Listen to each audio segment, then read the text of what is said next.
انسان پس انخته دی دا انسان به دوکه کوي کله په یو ګناه باندې کله په بل ګناه باندې خو شیطان انسان په لار باندې نه پریږدي کله کله به درته خپل ځان ښه سړی ښکاره کي او بل به درته بد ښکاره کي په زړه کې به درله دا واچوي دا انسان ډېر بد دی په دغې باندې به دې رسوا کي په دغې باندې به دې ذلیله کي په دغې باندې به دې د الله مبغوض او د الله رب ذوالجلال مردود بنده وګرځي علا کل حال نو شیطان موتا پس انخته دی او زما ستا ایمان ورته خوښ نه دی زما ستا اطاعت ورته خوښ نه دی د دغې نه به م خامخا اړوي په دغه اړولو کې یو کار الله رب ذوالجلال موتا ته بیان فرمایي چې دغه کار ډېر بد دی د دقې نه ځان وساته خو موتا پې شیطان راړی هغه بد کار کم کار دی الله رب ذوالجلال بیان فرمایي یا ایها الذین آمنوا اجتنبوا اے د ایمان خاوندانو ځان وساته الظن د ظن د ګمان نه فإن بعد الظن اسم الله رب ذوالجلال بیان فرمایي ځکه چې بعضې ګمانونه دا ګناه د ګناه په چا باندې ګمان کول بدګماني کول دلته د ظن سوء ظن مراد دی بدګماني کول په چا باندې بدګماني حرامه ده یو انسان دی او ته هغه پسې لګېدلې او ستا په نظر کې هغه بد دی بدګماني پکې دا حرامه ده امام قرطبي رحمه الله وی د ظن څلور قسمه دي یو ظن حرام دی اقا ظن کم یو دی چې حرام دی هغه ظن دا دی چې په الله رب ذوالجلال باندې دا ګمان کوي چې ما به اونه بخي مسلمان لا په الله باندې دا ګمان کول حرام دی لا تقنطوا من رحمت الله د الله د رحمت نه به نه امیده کېږي یا یو مسلمان دی او هغه باندې تا څه د حرام کار ګمان وکړو بدګماني دې پې وکړه نو دقه ګمان هم حرام دی او بل ګمان هغه واجب دی هغه واجب ګمان دا دی چې کله ته راغلې ستا یو ځای ته لاغلې او تا نه قبله روکه شوله چې قبله کم طرف ته ده جهت د قبلې درته نه دی معلوم نو په دقه صورت کې ته داسې کار وکړه چې تحري وکړه او دغه تحري نه بعد کم چې غالب ګمان دی په دقې باندې عمل وکړه نو وایي دقه ګمان دا واجب دی او بل ګمان چې مستحب دی مستحب ګمان دا دی چې کله ته په منځ کې ودرېدې او په منځ کې خطا شوې 3 رکعاته دې کړي دي که 4 رکعاته دې کړي دي نو په دغه صورت کې چې کم طرف ته غالب ګماني هغه کو هغه هم نه نو چې کم بیا کم وي هغې باندې عمل وکړه په کم باندې عمل وکړه دغه ګمان چې کم دی دا ګمان مستحب دی په دغه ګمان مستحب ګمان دی او څلورم ګمان چې هغه مباح ګمان دی مباح ګمان دی مباح ظن دی په یو لاره کې غلط شوی په یو کلي کې غلط شوی او ته وایې چې دا لاره به داسې تللی وي نو بس دغه مباح ګمان دی علا کل حال 4 قسمه ګمانونه دي دقه یو پکې حرام دی په مسلمان باندې بدګماني کول د الله په ذات باندې بدګماني کول او کله چې دا انسان په بل باندې بدګماني کوي او بل ورته بد ښکارېږي نو وایي د دې مثال داسې دی مولانا روم رحمه الله بیان فرمایي چې یو تور شکل یو غټې غټې شونډې وې او ډېر زیات بد شکله و دی په ځنګل کې روانو نو په ځنګل کې یو شیشه وموندله نو په دې شیشه کې چې کله دا خپل مخ ته وکتل نو دې شیشې ته وی لګیا دی چې کو ته ښکلې شیشه وې او ډېره مزېداره وې نو چا به په خپل کور کې د تزین او د ښایست دپاره ایښودې وې خو معلومه دا شوه چې ته بده شیشې ځکه در کې دونه بد شکل ښکاري غټ غټ شونډې در کې ښکاری تور مخ در کې ښکاری نو تو بیکار شیشه وی په هغه ځای باندې وغورځوله. نو مولانا روم رحمه الله بیان فرمایي چې د خپل شیشه د خپل مخې په دې شیشه کې ولیدو دا ورته بد ښکاره شو نو هغه شیشه وغورځوله او په هغې باندې بدګمانه شو. وی په مسلمان باندې بدګماني هم دقه رنګه ده چې ته مسلمان ته بد ګورې مسلمان ته ښه نه ګورې مسلمان درته ګناهګار ښکاري وی داسې ده چې تا پکې خپل شکل ولیدو. مظهر جان جانان یو لوی بزرگ تیر شوی دی قاضی ثناء الله پانی پتی رحمه الله د دو پیر صاحب دی او ډېر لوی شخصیت دی صاحب. نو دله یو هندو راغی کافر چې کله دته کېناست نو د توجه نه بعد مظهر جان جانان رحمه الله ته وی ستا دا تمام جسم او دا تمام زړه ماته ډېر پاک ښکاره شو خو په دې زړه کې دی راته یو ټاکې ښکاره شو تور ټاکې. مظهر جان جانان رحمه الله ورته وی ښه وی دا تا ته چې زما په دې زړه کې دا تور ټاکې ښکاره شو او دا نور زړه مې درته سپین ښکاره شو جسم مې درته سپین ښکاره شو تا ته دا دومره مرتبه په څه حاصله ده؟ دغه کافر او دغه هندو ورته وی ما ډېر زیات مجاهدات کړي دي او ډېر زیات مشقتونه مې کړي دي. وی څنګه مشقت او څنګه مجاهده دې کړې ده؟ وی مجاهده مې دا کړې ده چې کله زما زړه څه غوښتلې دي زما نفس څه غوښتلې دي نو ما په هغې عمل نه دی کړی ما د هغې مخالف کار کړی دی. نو د دغه مشقت او د دغه مجاهدې په بنا باندې ما ته دا دومره کمال حاصل دی. کلم چې ما ته زړه ویلې چې دا کار وکړه نو ما هغه پرېښودی دی او د هغې مخالف کار مې کړی دی. مظهر جان جانان رحمه الله ورته وی ښه وی داسې کار دې کړی دی وی او دا مې کړی دی ښه وی داسې کار وکړه چې زه درته یو خبره کومه مسلمان شه ځکه تا اوس دلته خپله دا خبره وکړله چې ما ته نفس وایي او زړه راته څه وایي زه هغه نه کوم نو دا لویه مرتبه ما ته ځکه حاصله ده. نو ستا زړه ایمان نه غواړي ته کافر یې نو یا خو مسلمان شه او که مسلمانېږي نه نو دا دومره لویه مرتبه به دننه لاړه شي ځکه چې د زړه خبره دی دا نو هغه به نه منې نو ستا زړه وایي چې ایمان نه راوړم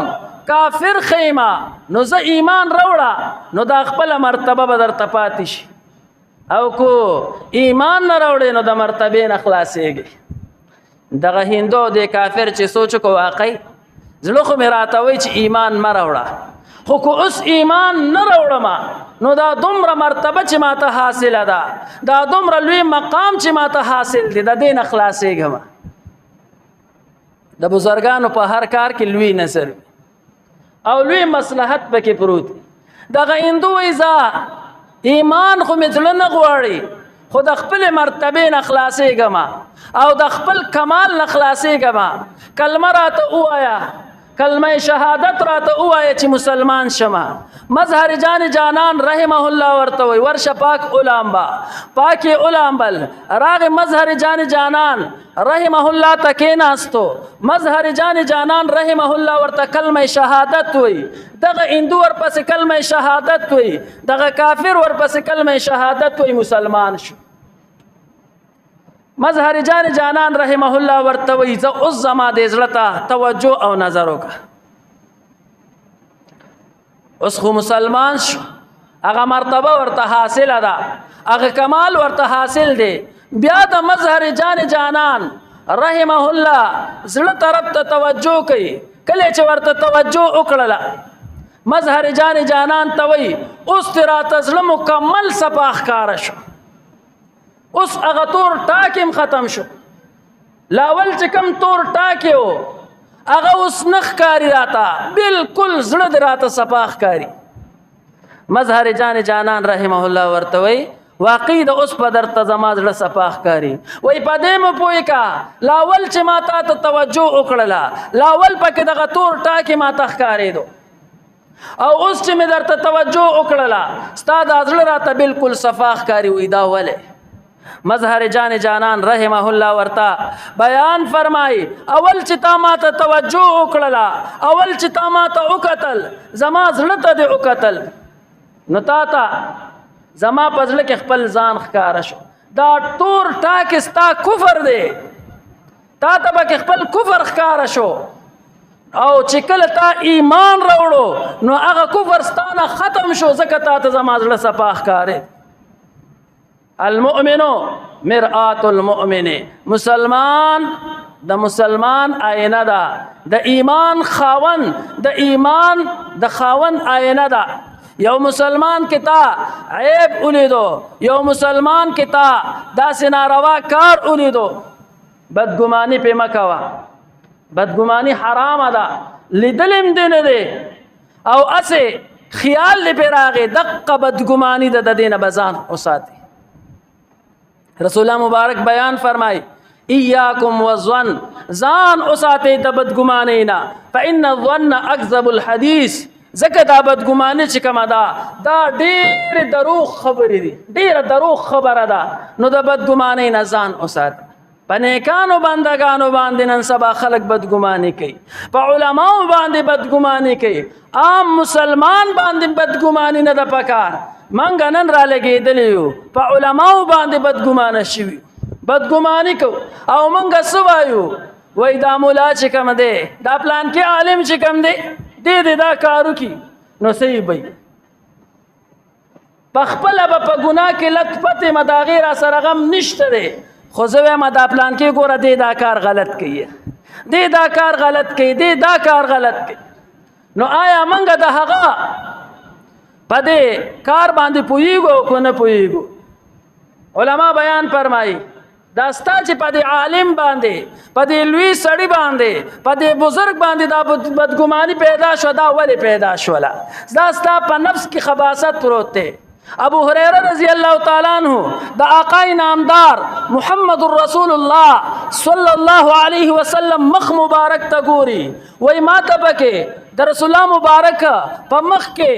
د سورلسمې سپوږمۍ چمک هغه وای کم دی د دغه نه هم راته پکې زیات چمک ښکاري. ابو هريره رضی الله تعالی عنہ وای د رسول الله مبارک مخ ماته د انور نه زیات چمکدار ښکاري. یو مخ د رسول الله مبارک مخ مبارک یو مخ ته ابو هريره رضی الله تعالی عنہ وای ما ته پکې چمک ښکارېږي. ابو جهل وای ما ته مبغوث ترین شخص چې په چا باندې زما د ټولو نه زیاته غصه راځي هغه د پاک پیغمبر آقای نامدار محمد رسول الله صلی الله علیه وسلم مخ مبارک ښکاري. اوس مخ یو دی ابو هريره رضی الله تعالی عنہ ته د نور په شان ښکاري او ابو جهل ته